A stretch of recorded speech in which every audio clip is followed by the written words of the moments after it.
नमस्कार, आप देख रहे हैं न्यूज हाट। मैं हूं आपके साथ रितेश शर्मा। सत्ता साजिश और सियासत में आपका बहुत बहुत स्वागत है। निशांत कुमार जो हैं कुछ दिन तो नदारद थे, लेकिन चर्चा उनकी खूब हो रही थी। आज जो है वो अचानक जदयू कार्यालय पहुंच गए और वहां पर मौका था नीतीश कुमार को लेकर के एक फिल्म रिलीज का। 20 साल नीतीश कुमार ने किस प्रकार पूरे किए, उसी को लेकर के एक फिल्म रिलीज की गई है, डॉक्यूमेंट्री फिल्म। अब उसके बाद जो है अशोक चौधरी ऐसे भावुक हुए हैं कि निशांत कुमार उन्हें ढाढ़स बढ़ाते हुए नजर आए हैं। उनके पीठ पर हाथ रखकर उन्हें चुप करा रहे थे।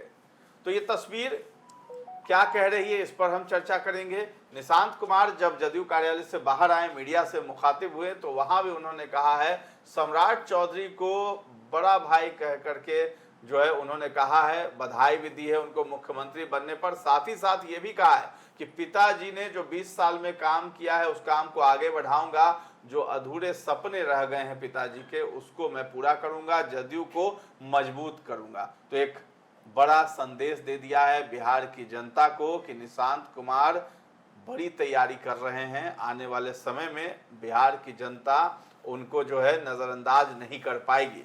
इसके साथ ही साथ हम बात करेंगे, ओसामा साहब हैं, रघुनाथपुर से विधायक हैं, वो फिर से एक मामले में फंस गए हैं और उन पर एफआईआर हो गई है। आखिर पूरा मामला क्या है, इसके साथ ही साथ हम बात करेंगे बिहार में जो शराबबंदी लागू है, नीतीश कुमार के हटते ही अब ये मांग फिर से होने लगी है कि शराबबंदी कानून को हटा दिया जाए।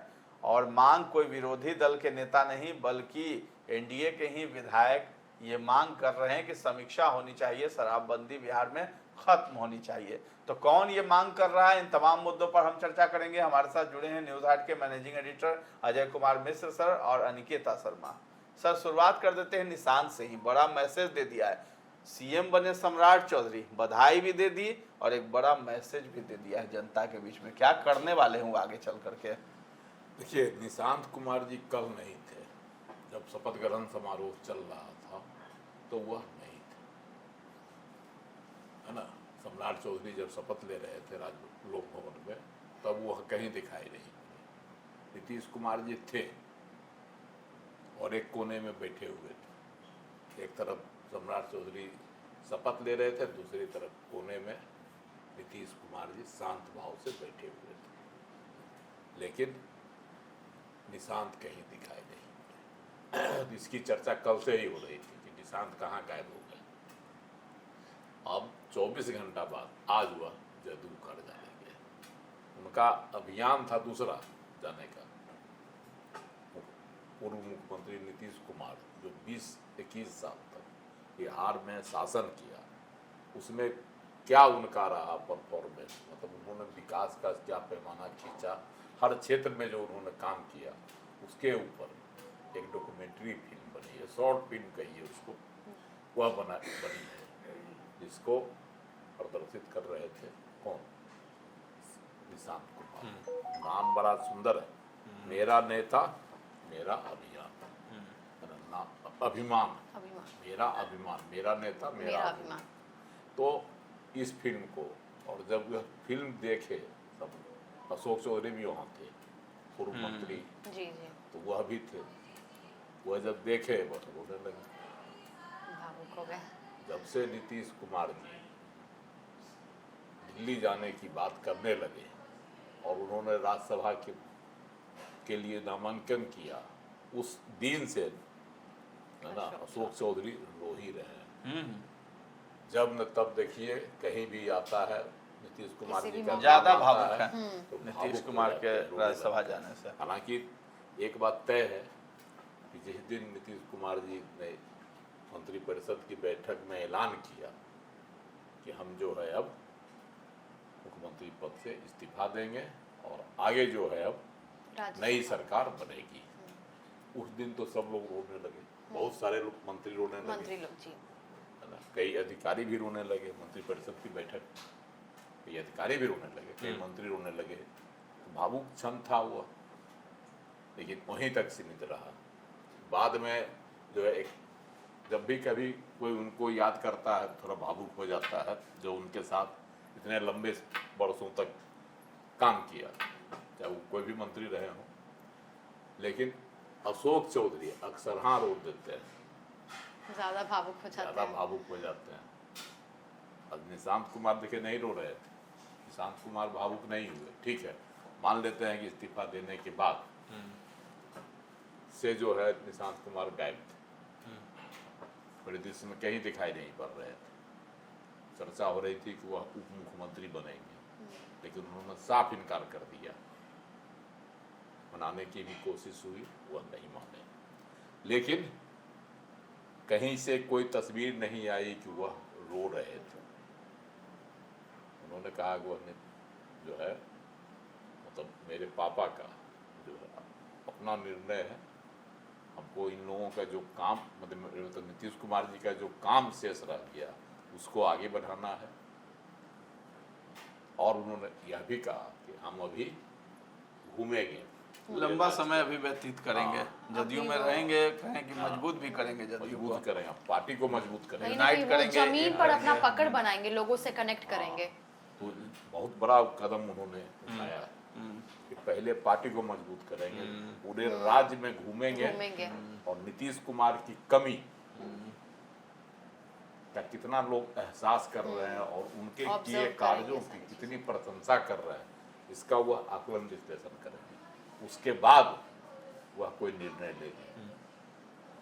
उन्होंने तो बहुत बड़ी बात कह दी कि हम तेजस्वी यादव और एक और मंत्री थे, अब तो नहीं रहे हैं अभी वर्तमान, दीपक प्रकाश, उनकी तरह जो है हम एंट्री नहीं लेंगे पॉलिटिक्स कोई में। जो है आरोप अपने सीट पर नहीं लेंगे। परिवारवाद का जो आरोप है वह नहीं लेना चाहते हम। घूमेंगे फिरेंगे, जनता का मूड देखेंगे, तब हम इस मामले में कोई फैसला लेंगे। बहुत बड़ा वो जी। उन्होंने दिखाया अपना और कि भाई देखिए, अगर वो थोड़ी सी भी इच्छा जाहिर कर देते उप मुख्यमंत्री तो आराम से बन जाते। अब भविष्य में बनेंगे, इसलिए इसमें एक रणनीति और, विजेंद्र यादव को जो बनाया गया उप मुख्यमंत्री, लोगों ने कहा कि इतने बुजुर्ग हैं क्यों बनाया गया, किसी और को बनाया जाता। लेकिन इसके पीछे भी जदयू की सोची समझी रणनीति है और राजनीति है। अगर किसी कुर्मी नेता को बना दिया जाता उप मुख्यमंत्री तो वह निशांत के लिए मुश्किल पैदा कर सकता है। लेकिन भविष्य में जो है विजेंद्र यादव वह स्वेच्छा से भी यह पद छोड़ देंगे, पद छोड़ सकते हैं अपना। जो अवस्था भी हो गई है उनकी जी। और उस परिस्थिति में निशांत कुमार डिप्टी उनकी से। जगह ले सकते जी। हैं। यह भी एक जदयू की सोची समझी रणनीति है। अभी एकदम भ्रमण करेंगे, यात्रा करेंगे, यात्रा करेंगे, भ्रमण करेंगे, वो उसके एक बाद समय ले रहे तो हैं। कुछ समय बाद उनको बनाया जाएगा तो नीतीश कुमार पर भी तोहमत नहीं आएगा परिवारवाद की। तो दोनों बाप बेटा जो है ना, मतलब निशांत और नीतीश बहुत दूर की राजनीति कर रहे हैं, ये बात। दूरदर्शी राजनीति है। तो इस सब ताना बाना जो है बुना गया है। इसीलिए जो है उन्होंने मंत्री पद नहीं स्वीकारा, लेकिन सम्राट चौधरी को बधाई दे दी, बड़ा मंत्री भाई बनने कहा की, है। बड़ा भाई भाई का कह दर्जा दिया, दे दिए। है ना। और यह भी कहा कि उनके नेतृत्व में राज्य विकास करेगा, समृद्धि आएगी राज्य में। वह उनका बहुत मतलब सोची समझी रणनीति की तरह जो है निशांत कुमार चल रहा है, ठीक नीतीश कुमार अपने पिता की तरह। कहीं ना कहीं सही है, आनन फानन में वो राजनीति में नहीं आए ताकि परिवारवाद का कोई भी आरोप उपेंद्र कुशवाहा के बेटे पे लगा कि कोई एक्सपीरियंस है नहीं, अचानक से एंट्री ले लिए। तेजस्वी यादव के साथ भी वही हुआ कि अपने पुरखों से मिला हुआ सारी चीजें गद्दी संभाल लिए। लेकिन निशांत कुमार, ये बात बहुत बहुत बड़ा डिसीजन है और अपने आप में ये एक ऑरा दिखाता है लोगों के पास कि हाँ भाई, आप उनके पिता इतने बड़े पद पे रह चुके हैं, लेकिन फिर भी वो इस तरीके से, उनके पास बहुत ऑप्शन था, लेकिन आनंद फानन में वो नहीं आना चाहे और वो लोगों से कनेक्ट करेंगे, अपना समय लेंगे, सब कुछ जानेंगे, ऑब्जर्व करेंगे, एनालिसिस करेंगे, उसके बाद ही वो डिसीजन लेंगे।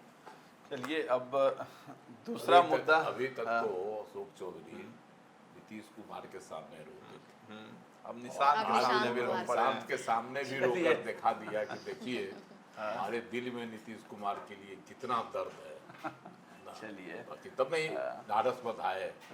अब बताइए कि निशांत ढाढ़स बंधा रहे हैं अशोक चौधरी को, घबराइए नहीं। इसके पीछे भी लोग सियासत ढूंढ रहा है, लेकिन उस सियासत की चर्चा अभी नहीं होगी, जब मंत्रिपरिषद का गठन हो जाएगा उसके बाद तब होगी। की जाएगी। सम्राट चौधरी मुख्यमंत्री बन गए हैं बिहार के। अब एक ही चीज है जिस कानून को लोग हटाने पे तुल गए हैं, एनडीए के ही विधायक हैं, शराबबंदी को हटाने की मांग कर रहे हैं। तो सम्राट चौधरी से लोगों को उम्मीद जगी है क्या कि बिहार में जो है अब शराबबंदी हटा सकते हैं, क्योंकि भाजपा का सीएम है?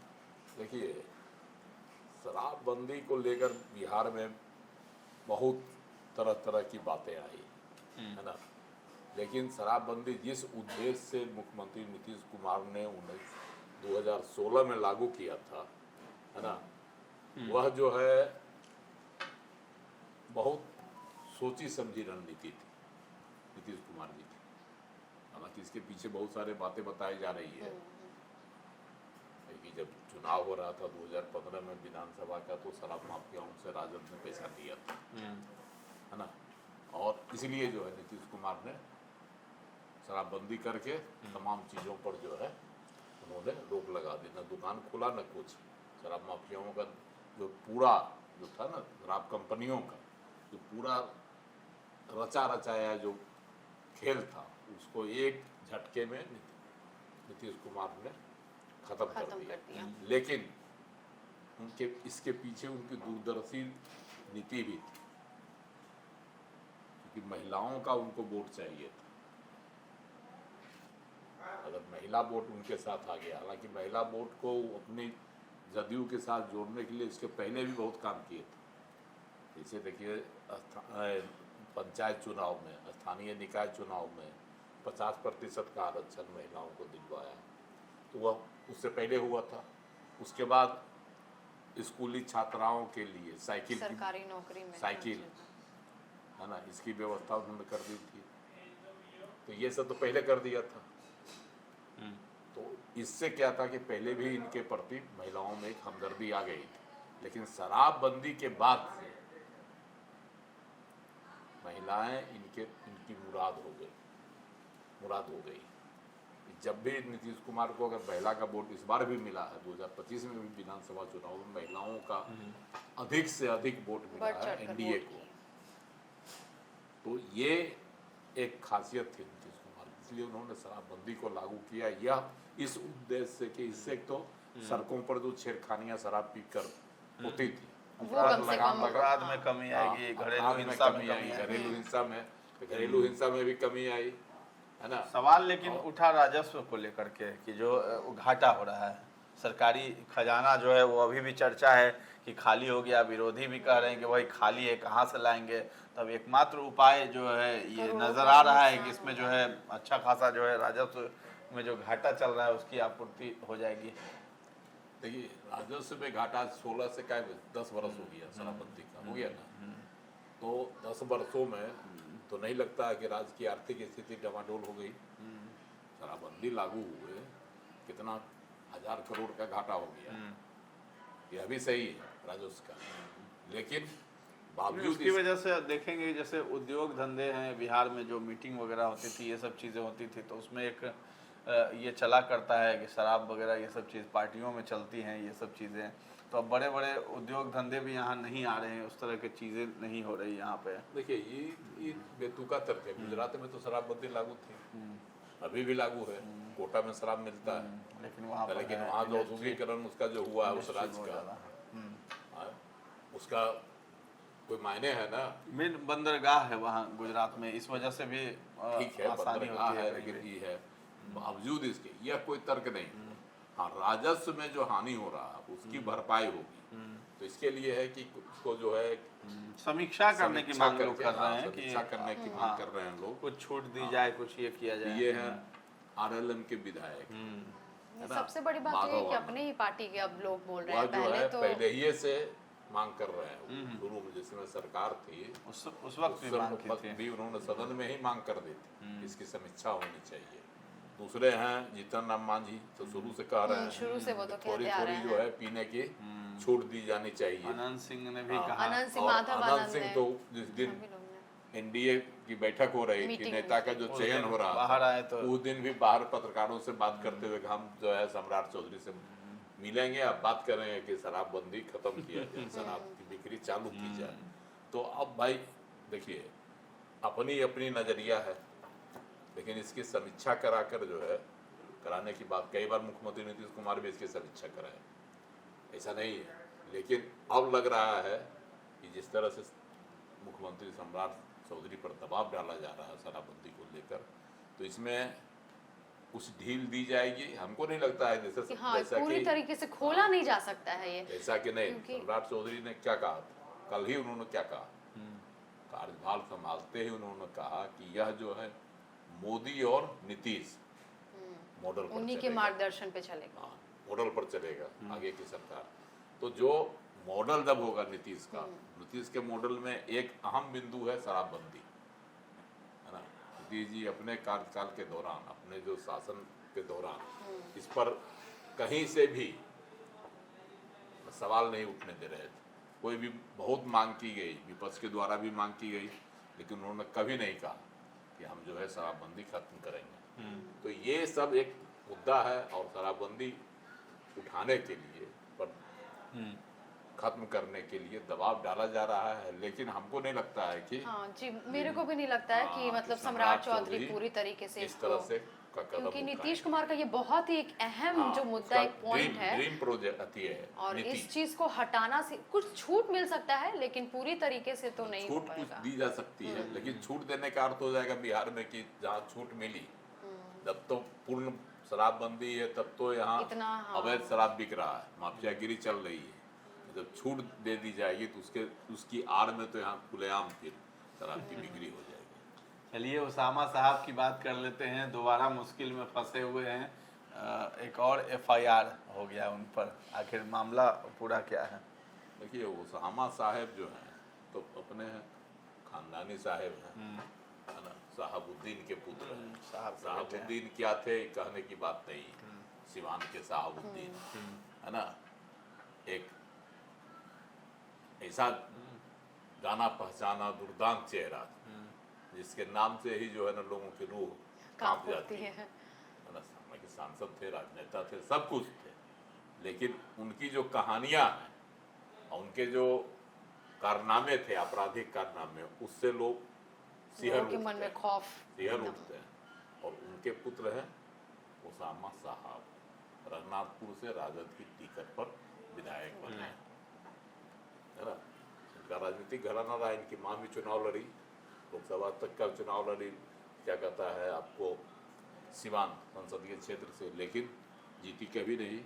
इस बार जो है उसामा साहब जीते हैं, लेकिन इनके ऊपर तरह तरह के आरोप लग रहे हैं, है ना।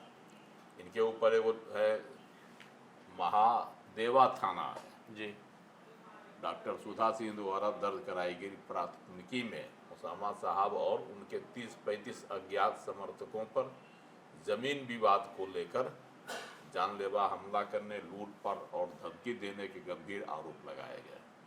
पुलिस ने मामले की गंभीरता को देखते हुए कांड संख्या 73/26 दर्ज कर ली है और खुद थाना प्रभारी इस हाई प्रोफाइल मामले की जांच कर रहे हैं, है ना। तो ये एक जमीन का मामला है, इससे पहले भी उन पर हुआ रोड रेज का मामला, है ना, वो टेम्पू वाला को जो गाड़ी से लग गई थी, तो ये सब मामला में भी उनके ऊपर दर्ज हो चुका था मामला। तो आए दिन अब जो है वह साहबुद्दीन की तरह लाइमलाइट में रहने के लिए आपराधिक मामलों में उन पर मुकदमे दर्ज हो रहे हैं, और उनकी गतिविधियां भी जो है, अब इसमें सच्चाई क्या हुआ जांच होगी, उसके बाद पता चलेगा कि इसमें क्या है, कितनी सच्चाई है इसमें। उनको षड्यंत्र करके फंसाया जा रहा है या सच में जो है इन जो है आपराधिक मामला जो वो सच में इनके ऊपर उसमें है। उनकी कोई संलिप्तता है या नहीं। चलिए अब देखना है उसामा साहब किस प्रकार से आगे और भी मुसीबत में फंसते हैं या फिर बचते हैं, वो तो वक्त बताएगा। लेकिन फिलहाल तो अभी 2 एफआईआर उन पर दर्ज हो गए हैं। इसके साथ ही साथ बिहार में शराबबंदी कानून खत्म करने के लिए समीक्षा सम्राट चौधरी करेंगे या नहीं करेंगे, इस पर हम चर्चा कर रहे थे। और हम लोगों ने ये निष्कर्ष निकाला है कि नीतीश कुमार का अगर मॉडल बिहार में लागू रहेगा, जैसा कि सम्राट चौधरी बार बार जपते हुए नजर आते हैं, तो समीक्षा नहीं हो पाएगी। हालांकि मांग एनडीए के ही विधायकों के द्वारा की जा रही है कि बिहार में शराबबंदी हटा दी जाए। इसके साथ ही साथ निशांत ने एक बड़ा मैसेज दे दिया है, सम्राट चौधरी को बड़ा भाई कह करके मुख्यमंत्री बनने की बधाई भी दे दी और साथ ही साथ अपने लिए भी रास्ता साफ कर लिया है, जदयू को मजबूत करेंगे और आने वाले समय में निशांत बिहार के डिप्टी सीएम भी बन सकते हैं। तो ये हमने निष्कर्ष निकाला है और इस चर्चा को अब हम लोग यहीं पर विराम देते हैं। कैसा लगा ये कार्यक्रम हमें कमेंट में जाकर जरूर बताइएगा और हमारे चैनल को अभी तक आपने सब्सक्राइब नहीं किया है तो जरूर कर लें। धन्यवाद।